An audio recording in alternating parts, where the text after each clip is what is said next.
শুনাৰ সুন্দৰতা যিয়ে গান শিকিব তেওঁ ডেফিনেটলি শিকি গান গাব, এইটো ভাল কথা। কিন্তু যিয়ে গান শুনিব, বেছিকৈ শিকিব আৰু বেছিকৈ শুনিব, তেওঁলোকে বেছি ভালকৈ গাব পাৰে। গতিকে যিবোৰ গান ইমান দিনে চৰ্চা কৰিছে, পৰহি কালি আজি, অলপ সময়ত এটা গান শেষ নহয়। আচলতে গানৰ সাগৰখন বিৰাট ডাঙৰ, সেইখন মানে ভালকৈ চাবলৈ বহুত সময় লাগে। কিন্তু যিবোৰ গান শিকিলে সেইবোৰ শুনিব, খুব শুনিব। শুনাৰ পিছত মানে আচল আয়ত্ত ধুনীয়া হয়, এবাৰ দুবাৰ নহয়, শুনিয়ে থাকিব লাগে ৰিপিট মোডত মানে। গতিকে এটা মনত ৰাখিব, শিকাৰ 4 অনা, শুনাৰ 16 অনা। তো যোনে বেছিকৈ শুনিব, অলপ আয়ত্ত বেছি ভালকৈ হ'ব। সেইবুলি মই শুনিয়ে থাকিম আৰু ৰিয়াজ সকলোৱে কৰিব লাগিব। হ'ব বাইদেউ, হ'ব পাৰে, ধন্যবাদ।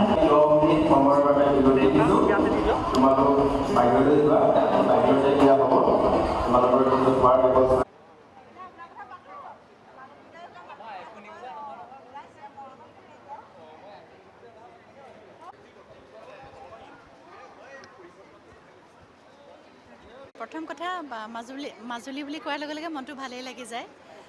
ইমান পৰম্পৰা, ইমান সংস্কৃতিবান সকলো আৰু সত্ৰৰ কথানো কিনো ক'ম।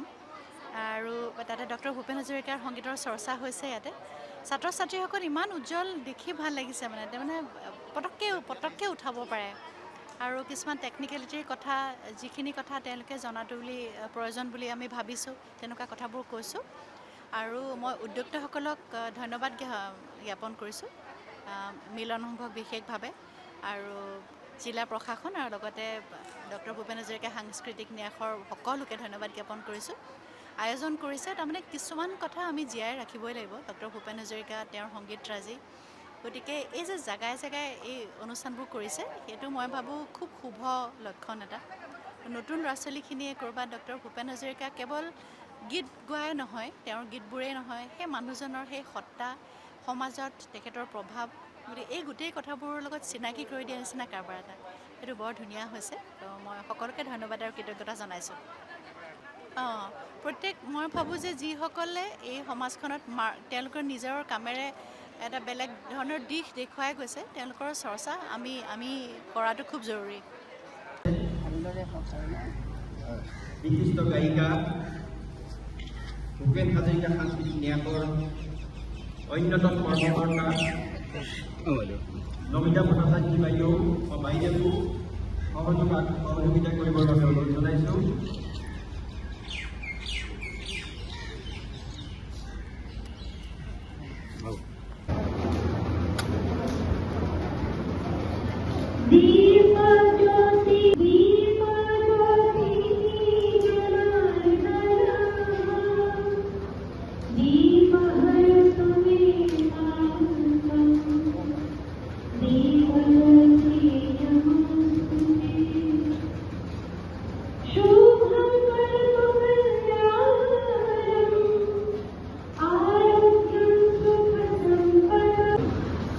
নম্বৰ কৰ্মশালা, কাৰণ আমি মাজতে থমকি হ'বলগীয়া আৰু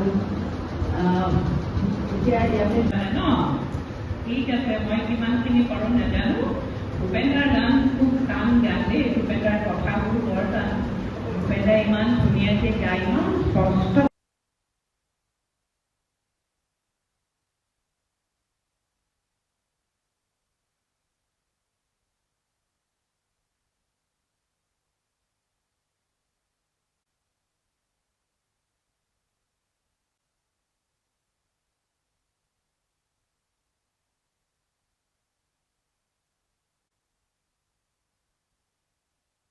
ভূপেন হাজৰিকাদেৱৰ জন্ম শতবাৰ্ষিকীৰ যিটো আমাৰ বছৰজোৰা কাৰ্যসূচী চলি আছে, সেই উপলক্ষে ভূপেন হাজৰিকা সাংস্কৃতিক ন্যাসৰ ফালৰ পৰা আমি গোটেই অসমতে বিভিন্ন ঠাইত আমি ভূপেন হাজৰিকাদেৱৰ গীতৰ কৰ্মশালা আয়োজন কৰিছোঁ।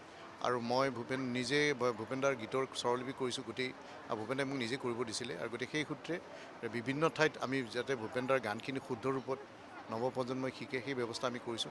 স্বৰলিপিবিলাক আমি বুজাই দিছোঁ। আমি গোটেই ভূপেনদাৰ প্ৰতি শ্ৰদ্ধাঞ্জলি, ভূপেনদাৰ গীতৰ চৰ্চা, এই ধৰণে আমি গোটেই অসমতে এই প্ৰচেষ্টাটো অব্যাহত ৰাখিছোঁ। যিকোনো খবৰৰ বাবে যোগাযোগ কৰক 9181 307 221 আমাৰ এই নম্বৰত।